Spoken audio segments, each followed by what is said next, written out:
Good morning everyone. आज तेस्रो दिन देउरालीबाट हाम्रो ट्रेकिङ पुनः स्टार्ट गर्दैछौँ। मोदी खोलाको तिरैतिर हुँदै एमबिसीसम्म जाँदैछु। यात्रा सफल होस् भनेर कामना गर्दै बिहानको चिसो हावा खाँदै डाँडा काँडाको भ्यू हेर्दै खोला नालाको आवाज सुन्दै अगाडि बढ्दैछु।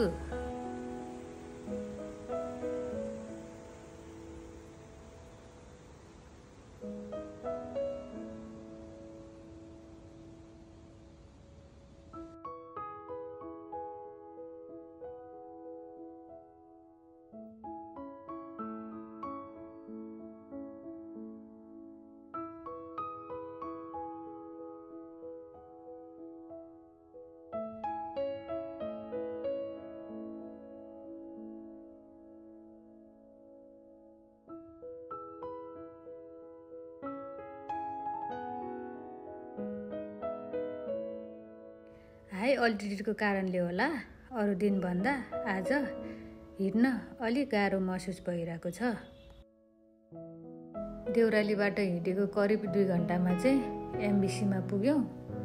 अब खाना खाएर एकछिन रेस्ट गरेर फेरि एबिसीको लागि निस्कन्छौँ। आजसम्मको यात्रामा सबैभन्दा रमाइलो लागेको दिन चाहिँ आज हो, किनभने हिमालय नजिकबाट निहाल्न पाउँदा मेरो आँखाले हिमालय मात्रै हेरिरह्यो। एमबिसीबाट हिँडेको करिब 2 घन्टामा हामी फाइनली एबिसी आइपुग्यौँ।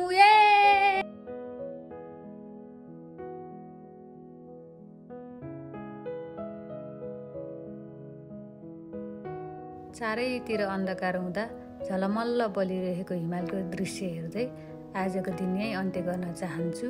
फेरि अर्को भिडियोमा भेटौँला। Good night everyone.